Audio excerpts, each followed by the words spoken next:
राम जी राम, जय श्री कृष्ण। नवरात्र के पावन दिन बहुत प्रसन्नता के साथ व्यतीत हो रहे हैं। आप सब के भी बहुत अच्छे से व्यतीत हो रहे होंगे। आप अपने हिसाब से इष्ट की आराधना में लगे हैं। आज नवरात्रा का चतुर्थ दिन है और माँ के 9 रूपों में आज जिस रूप की पूजा होती है उस रूप का नाम है कुष्मांडा। माँ कुष्मांडा के रूप में माँ की आज आराधना होती है। कुष्मांडा का रूप धारण करने के पीछे अलग अलग प्रकार की कथाएं प्रचलित है। एक कुष्मांडा शब्द का अर्थ बताते हुए एक कथा इस प्रकार है कि जब सृष्टि का विस्तार नहीं हो रहा था तब माँ ने मुस्कुराते हुए अपने अपने चेहरे से मुस्कुराहट प्रकट की और उस मुस्कुराहट से ब्रह्मांड के अंदर एक तेज प्रकट हुआ। तो जो ब्रह्मांड है ये अंड रूप में था, ब्रह्म प्रविष्ट हुआ तो ब्रह्मांड संज्ञा हुई, ये बात आप सब लोग जानते हैं।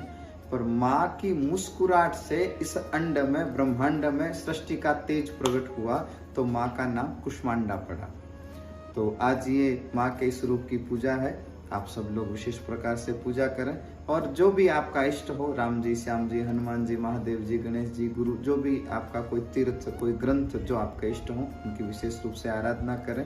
अब रही बात ये कि हमको फिर आज माँ के इस रूप से सीखना क्या है, जो बात मैं हमेशा आपको निवेदन करता हूँ कि माँ के हर रूप से हमें कुछ न कुछ सीखने को मिलता है। तो आज जो माँ का कुष्मांडा का रूप है तो इससे हमको सीखना क्या है। सृष्टि के प्रारंभ में माँ की मुस्कुराहट से एक तेज प्रकट हुआ। इसका अर्थ यह है कि हमको ये सीखना है माँ के इस रूप से कि कोई भी कार्य करें उससे पहले अपने चेहरे पर मुस्कुराहट रखें। हम लोग कोई भी काम शुरू करते हैं पहले तनाव में, काम करते समय तनाव में, फिर काम होने के बाद भी तनाव में ही रहते हैं।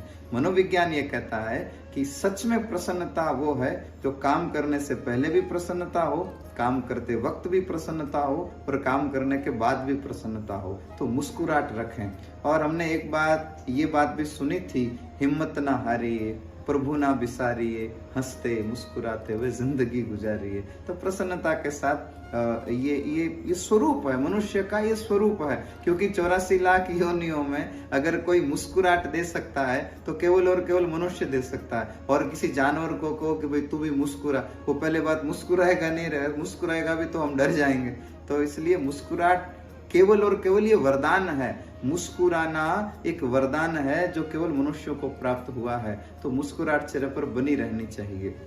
हम लोग सौभाग्यशाली हैं, गुरु ग्रंथ भगवंत की कृपा है हमारे ऊपर कि हम लोगों को बार बार भगवान मौका भी देते हैं मुस्कुराहट का। और एक बात और निवेदन करूं तो आप भी मुस्कुराएं और ऐसा कुछ करें कि आपकी वजह से और लोग भी मुस्कुराएं। तो माँ कुष्मांडा के चतुर्थ दिन नवरात्रा के माँ कुष्मांडा की पूजा के साथ ये गुण, ये रूप, ये बात हमको ये सीखनी चाहिए कि कोई भी कार्य करने से पहले मुस्कुराहट हो, कार्य करते वक्त मुस्कुराहट हो और कार्य करने के बाद भी मुस्कुराहट हो। पर एक बात ध्यान रखें, मुस्कुराहट स्वार्थ भरी ना हो, परमार्थ भरी हो तो फिर वो मुस्कुराहट भी आराधना बन जाती है। और एक बात निवेदन करूं तो कुष्मांडा माँ के हाथ में अष्ट सिद्धि 9 निधि का आशीर्वाद होता है। तो आप सब लोग खूब निष्ठा के साथ पूजा अर्चना करें। माँ की कृपा से, आपके इष्ट की कृपा से आप जो आराधना कर रहे हैं उसका फल आपको ये मिले कि आपके भंडार भरे रहें। इन्हीं सद्भावना के साथ नवरात्रा की बहुत बहुत शुभकामनाएं। राम जी राम, जय श्री कृष्ण।